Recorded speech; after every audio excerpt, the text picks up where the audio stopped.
हर हर महादेव। देव के देव महादेव के चरणों में प्रणाम। मैया भवानी के चरणों में प्रणाम। हरेंद्र भैया नीलम दीदी के चरणों में प्रणाम। सभी गुरु भाई बहन के चरणों में प्रणाम। मेरे प्रणाम को स्वीकार करें। एक बार कैलाश पर्वत पर शंकर भगवान और माँ पार्वती बैठी हुई थी। तो शंकर जी बोले पार्वती जी से कि मैं थोड़ा जा रहा हूँ अपना नीचे भ्रमण करने, पृथ्वी पर घूमने देखने भक्त लोग को अपना क्या कौन किस हाल में है, कैसा है। तो माता बोली कि प्रभु मैं भी आपके साथ चलूँगी। तो शंकर भगवान बोले, मन ही में सोचे कि ये तो बहुत दयालु है, ये कि दूसरे का कष्ट नहीं देख पाती है, जाएगी तो मेरे को परेशान कर देगी। बोले कि नहीं, तुम यहीं रहो, मैं अकेले ही जाके घूम के आता हूँ। लेकिन माता पार्वती ने जीत का पकड़ लिया, कहे कि नहीं मैं प्रभु मैं भी चलूँगी। अब क्या करे भगवान, साथ में लेके चले आए धरती पर अपना आए तो अपना घूमे फिरे सब जगह। कहीं मन करता तो कुछ खा लेते, कहीं पानी पी लेते। अपना वो तो रूप बदल के आए थे, साधु सन्यासी का रूप बदल के आए थे। ऐसे ही करते करते शाम हो गया। तो भगवान माता बोली कि कुछ दिन और यहाँ पर रहते हैं, हमको अच्छा लग रहा है, कुछ दिन और रहते हैं भक्त लोग के बीच में, फिर चलेंगे अब अपना कैलाश पर्वत पर।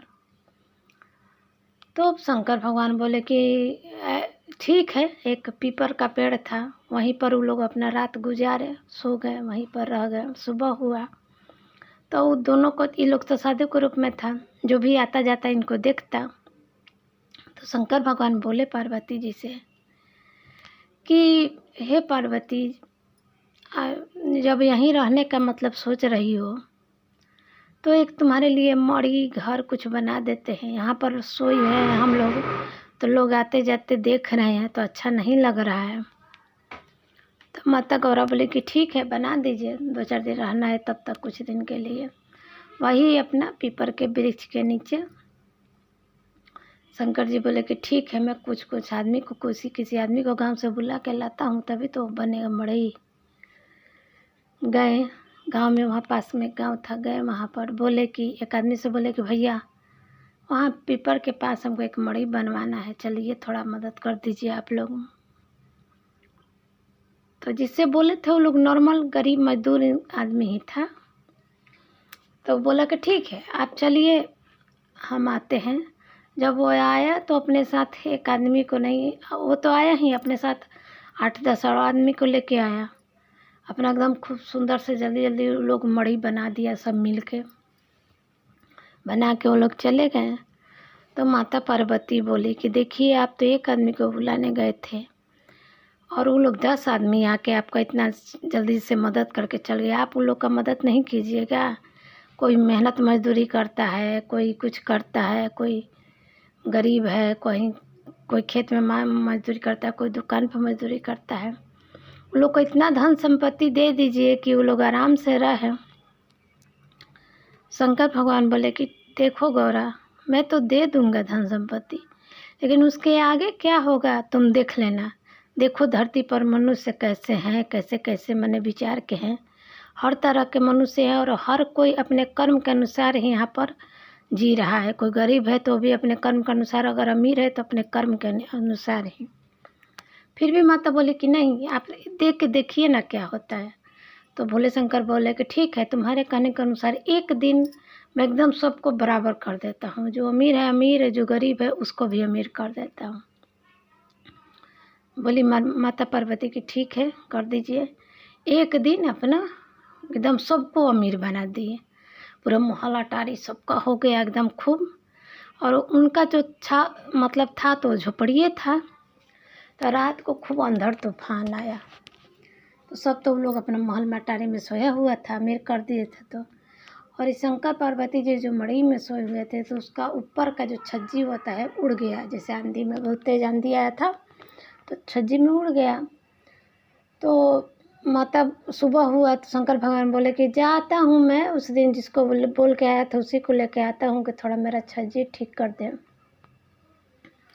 शंकर भगवान गए जहाँ पर पिछला बार जिस आदमी से बोले थे दरवाज़ा खटखटाए हैं, तो बोल रहे हैं कि भैया हम मेरा मड़ई रात को उड़ गया है, छज्जी चलिए थोड़ा ठीक कर दीजिए। तो वो आदमी बोल रहा है कि हैं हम जाएंगे, हमारे पास इतना धन दौलत है और हम जाएंगे तुम्हारा मड़ई ठीक करने, छज्जी ठीक करने। ऐसे ही कर करके बहुत आदमी से शंकर भगवान बोले, लेकिन कोई नहीं आया। थक हार के शंकर भगवान आ गए घर और बोले, सारी बात गौरा माता को बताए और बोले कि देखो गौरा, जो अब अमीर था तो एक आवाज़ पर एक बुलाए तो 10 आया था, और आज धनी हो गया है तो 10 को भी बुला रहे हैं तो एक भी नहीं आ रहा है। अब माता को समझ में आ गया था कि अगर सब बराबर हो जाएंगे तो कोई किसी को जीने नहीं देगा, इसलिए अपने कर्म के अनुसार ही सबको फल मिलना चाहिए। अगर पिछले जन्म जो कर्म किया है तो मजदूर है तो मजदूर ही रहना चाहिए, जो धनी है तो धनी। हाँ, वो आगे चल के अपना मेहनत से आगे बढ़ जाए वो बात अलग है, लेकिन अगर भगवान अगर सबको बराबर कर देंगे तो कोई कुछ किसी को कोई चीज़ बुझबे नहीं करेगा, एकदम संसार ख़त्म हो जाएगा। तो माता बोले कि हे प्रभु, मैं अब आपकी बात को समझ गई हूँ, आप सब कुछ पहले जैसा कर दीजिए। तो भगवान क्या किए कि वही सब कुछ पहले जैसा कर दिए, जो गरीब था गरीब कर दिए, जो धनी था तो था ही धनी। और जब फिर दोबारा गए शंकर जी बुलाने तो एक को बुलाए तो फिर 10 आ गया, आके उनका मड़ई उड़ी ठीक करके चला गया। तो वही माता बोली कि चलिए प्रभु, अब हम लोग भी कैलाश पर्वत लौटते हैं, हम समझ गए आपका बात जो समझाना चाहते थे। अपना माता और शंकर बाबा चले गए कैलाश पर्वत। तो देखिए गुरु भाई बहन, सबको अपने अपने कर्म के अनुसार ही जन्म मिलता है, और अमीर धनी गरीब या जात, कोई पंडित होता है या कोई कुछ भी होता है, अलग अलग जात में पैदा होता है, सब कर्म के अनुसार ही होता है। हर हर महादेव।